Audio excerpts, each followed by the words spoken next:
You know that moment when you're sitting on the exam table, the crinkly paper is sticking to your legs, and the doctor asks you a question that seems, well, completely irrelevant. Oh, absolutely. Like you're there for a blocked nose and they ask if you have trouble with your shoes. Or if you've noticed any changes in your handwriting, or if you take aspirin for headaches. Right, it feels like small talk. Yeah. Or maybe they're just distracted.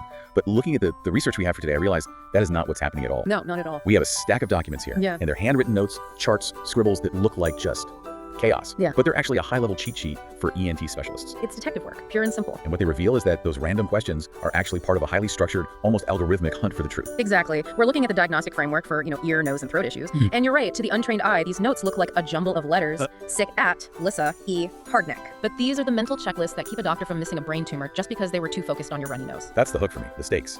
Because we think of a runny nose as the most benign thing in the world. But these notes suggest that if you miss one subtle cue, like the saltiness of the discharge or the timing of the congestion, you might be missing a cerebrospinal fluid leak. Yeah. You could literally be leaking brain fluid and thinking it's just allergies. And it happens more often than people realize. I mean, the nose is the front door to the brain. It sits right underneath the skull base. I don't think people picture that. They don't. So, rhinology, the study of the nose, isn't just about snot. It's about neurosurgery, it's about ophthalmology, it's about oncology. And the only way to navigate that minefield without, an MRI for every single patient is this rigorous history taking. We often hear the history taking is important, but these notes put a number on it. They suggest it's 80% of the diagnosis. That's the golden rule. 80% comes from the story, 10% from the physical exam, 10% from scans.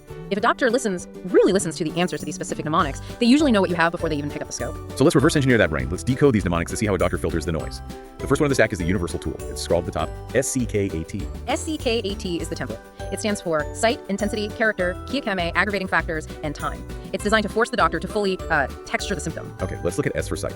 It seems obvious, my nose is blocked, but the notes distinguish between sight and something called sniff back.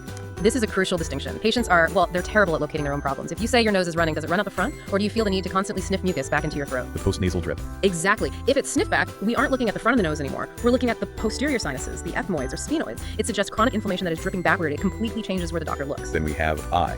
This one is fascinating because the notes, they shift the definition based on the symptom. For pain, I is intensity scale of 1 to 10.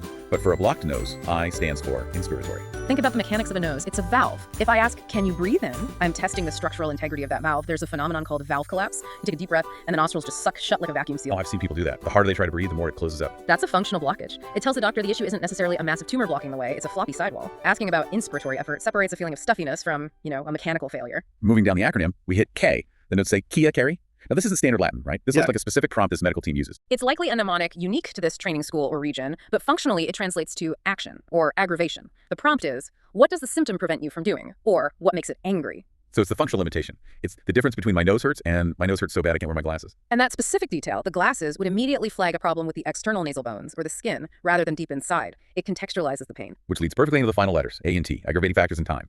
But I want to jump to the specific detective work regarding nasal obstruction. There's a prompt here that reads like a GPS coordinate. Thing GPSDD. Ah, yes. This is where we get into the physics of the body. Thing is just the patient context, but GPSDD is the checklist. Yeah. Geography, position, sleep, dust, diurnal. Let's zero in on P for position. The notes ask, does it get worse when you lie down? To me, that sounds like a comfort question, but you're saying this is actually a physics question. It's hydrostatics.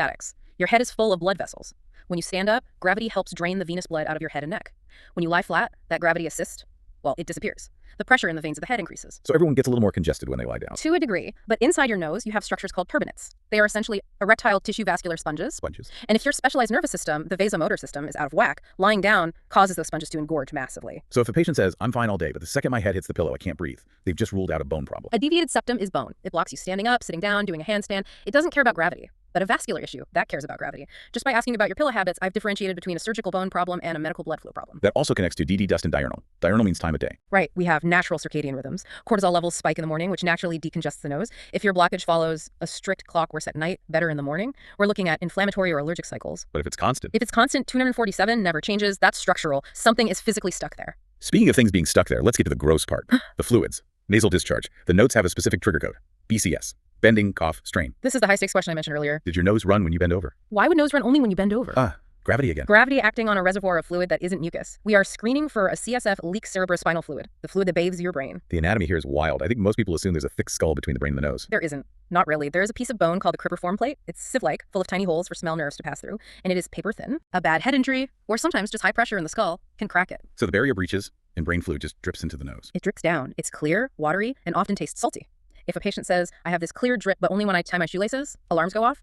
That is not a cold. That is a direct line to the meninges. And if you miss that, If we miss that and the patient gets a sinus infection, the bacteria can swim right up that stream into the brain. Meningitis. that is terrifying. And it completely reframes the question. The doctor isn't asking about your yoga poses. They're asking if you have a hole in your skull base. We also look for the C in discharge color, and specifically odor. The notes highlight odor in bold. A bad smell in the nose. A foul smell. We call it malcosmia. If a patient comes in and others can smell their nose or they smell rotting meat, it's diagnostic. In a child, it's almost always a foreign body. The classic pee up the nose. Or a piece of sponge or a bead. It sits there, gets infected, and rots. In an adult, however, a foul smell suggests dead tissue. That could be a severe fungal ball, or it could be a tumor that is outgrowing its blood supply and dying necrosis. So, clear and salty equals brain fluid. Foul and smelly equals rotting tissue or a foreign object. And yellow or green usually just means infection. Generally, yes, it's a color-coded warning system. The notes then move on to how these conditions destroy your quality of life. The mnemonic is MS cubed T cubed. MSSSET. This creates a snapshot of the patient's misery. We need to know the functional impact. M is mouth breathing. S cubed covers speech, snoring, and sleep. That makes sense.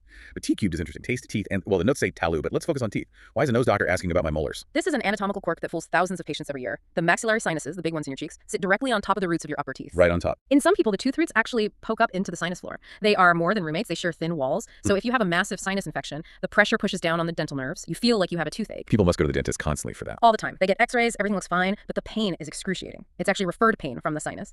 And the reverse is true. A rotten tooth root can pump bacteria directly into the sinus. We call it odontogenic sinusitis. And smell.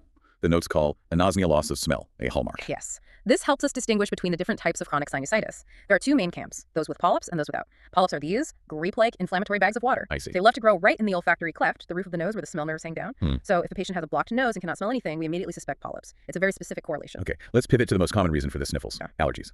The mnemonic here is Lissa squared R. This is the allergic fingerprint. L for lacrimation, which is tearing eyes, I for itching, S for sneezing, S for skin. This establishes atopy. If you have eczema on your skin and itching in your eyes, your nose problem is likely systemic. Your whole body is overreacting. But then we hit A, aspirin. This isn't just asking about a drug allergy, is it? It's referencing a specific triad. This is a critical screen. We are looking for Samter's triad, or AER, aspirin-exacerbated respiratory disease.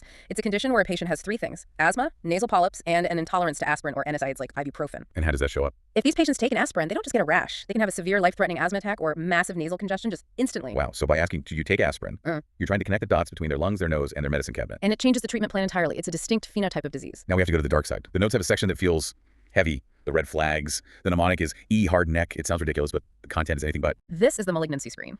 We are checking if a tumor has broken out of the box of the nose. The nose is the box. Who are the neighbors? The neighbors are critical real estate. Above is the brain. To the sides are the eyes. Behind is the cavernous sinus and the ear tubes. Below is the mouth and throat.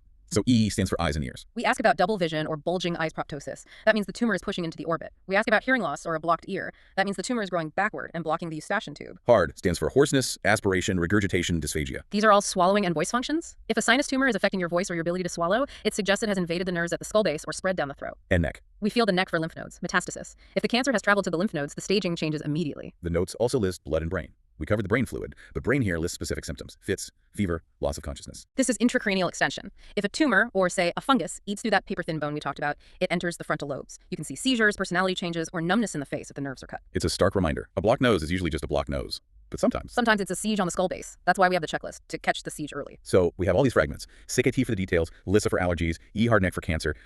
How does a doctor synthesize this in real time? Is there a grand theory? There is a golden rule in rhinology that sorts, I'd say, 90% of patients. It's the distinction between unilateral and bilateral. One side versus both sides. It is the most powerful filter we have. Walk me through it. If a patient has bilateral symptoms, both sides blocked, both sides running, sneezing, it is almost always a medical or systemic issue. Allergies affect the whole body, so they affect both nostrils. Viruses affect the whole respiratory tract. So bilateral generally means safe regarding tumors. Generally, yes. It means we treat it with sprays, tablets, or maybe surgery for inflammation, but unilateral.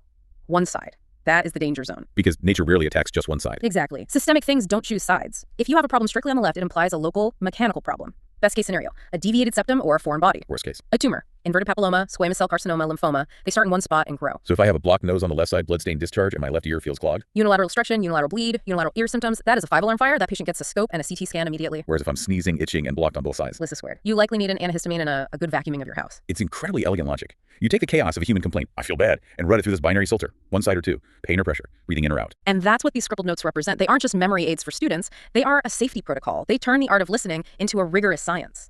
It really changes how I'll experience the doctor's office next time. When they ask if I snore or if I have night sweats, which the notes mention as a screen for TB or autoimmune issues, I won't just nod and say no. You'll know what they're doing. I'll realize they are mentally closing off pathways to dangerous diagnoses. They are ruling out the things that kill you first. That's the adage. Rule out the red flags, then treat the quality of life. So next time you're there, and the doctor asks if your nose runs when you bend over to tie your shoes, tell them the truth.